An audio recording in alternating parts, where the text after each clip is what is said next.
So we begin your battle spreadsheet with the first battle of Bull Run, and let's get into the place and the date and all that good information. So just understand that this is considered the first major battle, land battle of the Civil War.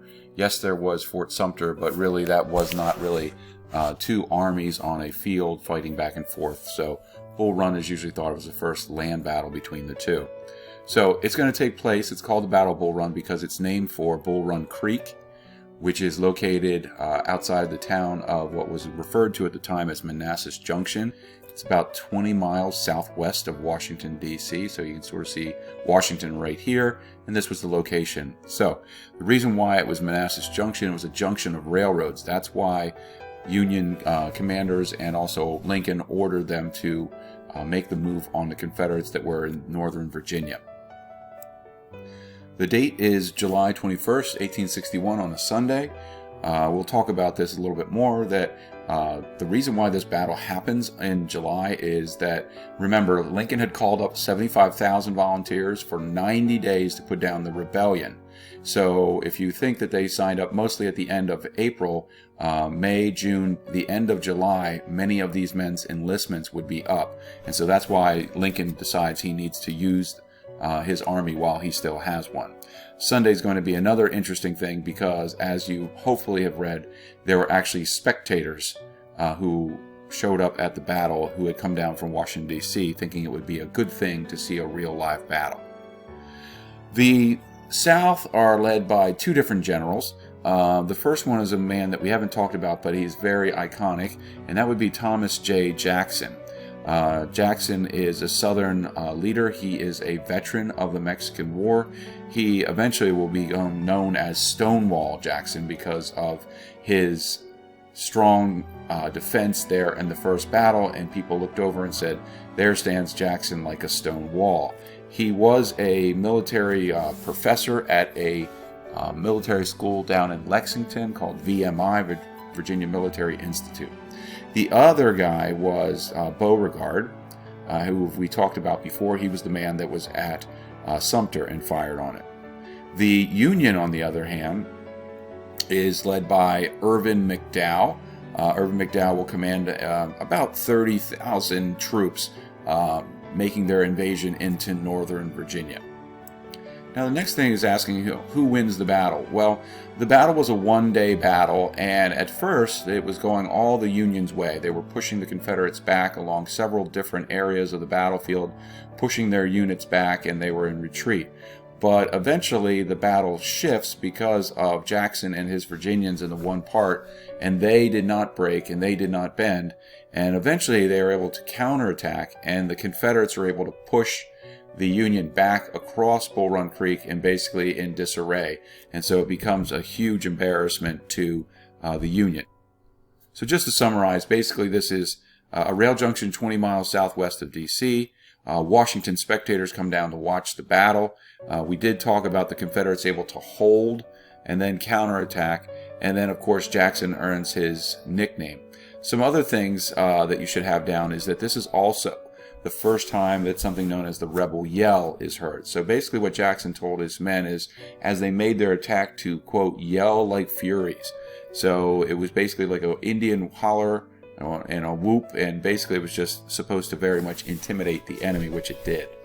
So the effect of the loss was both sides now realize the war is going to be long and difficult. So Lincoln decides, since it's going to be long, he needs more men for a longer time. So that's 1 million men for 3 years. So that's where we get there. And then eventually Lincoln decides that McDowell is not the man to command this army. He replaces him with a new commander, and that man's name is George B. McClellan. Now George B. McClellan is going to take almost a year to organize his Union Army of the Potomac, as it's called, to make the next assault into Confederate territory. The next part was the war at sea, which is done for you, but I do want to talk about it. Now remember, one part of the Union strategy to win is to create a blockade around southern ports. And so they wanted to stop the Confederates from being able to sell their goods overseas, and also they did not want to allow them to receive any kind of war materials from places in Europe. And so if you look at this map, you can sort of see how they had blockading squadrons covering various miles and areas here. But it's a very difficult area to cover because it was so vast. You can see the various ports, and they're listed and labeled here appropriately. So a little bit of background information on the Confederate ironclad. Now understand that clad means to cover, okay, to cover. And their ironclad was basically built to break the Union blockade. That was the reason why they were there, to break the Union blockade. And they were very effective in doing so. They gained control of Norfolk, and when the Confederates gained control of Norfolk, many of the Union ships had already been forced out, and they had been basically taken by the Union. But there was one that was still there, and that was the USS Merrimack. So let me show you the USS Merrimack. This was the Merrimack before the war. It was a frigate. It was a 44-gun frigate, very much like the old USS Constitution. And what the Confederates had in mind for this was a brand new decision to basically completely change the way that the ship would look. They're going to basically completely make a new weapon of war. And this is going to be rechristened the CSS Virginia. Remember, CSS stands for Confederate States Ship. This is now what it turns into. So gone are the masts. Okay, it will be powered by steam, a steam-driven propeller. It will have 4 guns down one side, 4 guns down the other side. You can't see it, and a gun on each end. It is going to be covered with 2 inches of iron, and it's going to be known as the Virginia. What happens is the Union learns about it through spies, and they decide to build their own super weapon, which is going to be known as the Monitor. So this is just sort of a cutaway of the way that the Monitor will look like.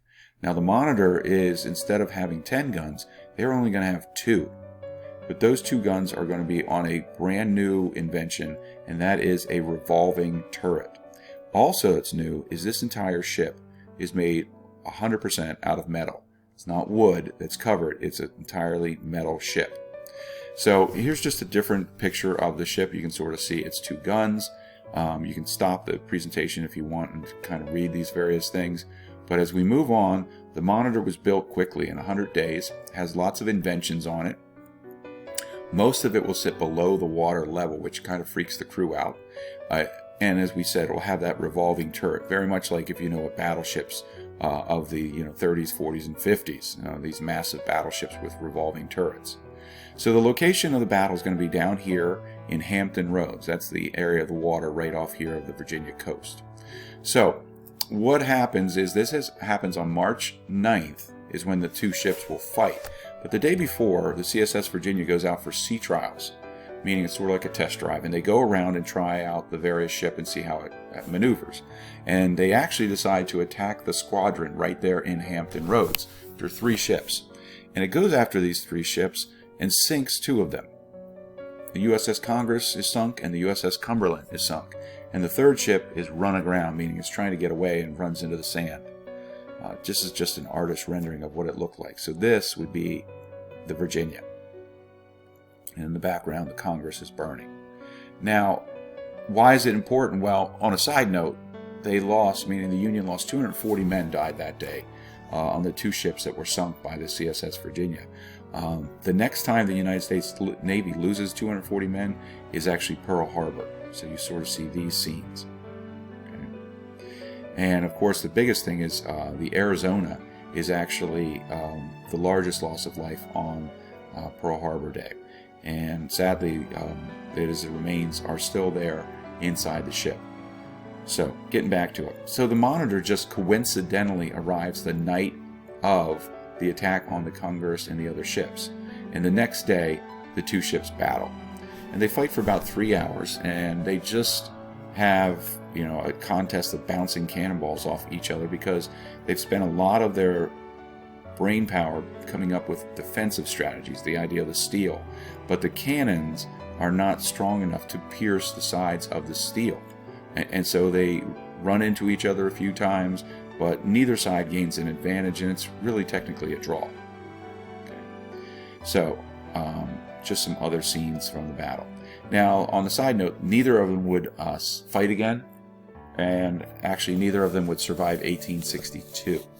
So what happens here is this, just some pictures of the cannonball dents on the side of the Monitor, and these are photographs of it. Also, you get to see the size of the cannons. So the Monitor sadly sinks in December of 1862 off the North Carolina coast. It was being taken down there for blockade duty, and it's really not meant to be a ship of the open ocean. It's just not rugged enough. And it started taking on water, and most of the crew got off, but not all of them. So this is the final resting spot of the Monitor. For the other ship, the Confederates blow up the Virginia rather than let it fall into hands of the Union. So why is it important? It's the first time iron ships ever fight. That means it's the beginning of wooden navies becoming obsolete, meaning outdated, and it begins a new time period in naval warfare, pushes the technology forward. This is just a scene of Navy divers. In the 1990s, they discovered they could come down, and they tried to, basically, this is the hulk of the Monitor, and then they also found the actual turret, which they recovered. And today, that is the centerpiece of the museum known as the USS Monitor Museum. All right, the Battle of Shiloh. All right, just like all the other battles, we should know where it comes from. We'll get to that in a second, but this one is going to take place in what we call the West.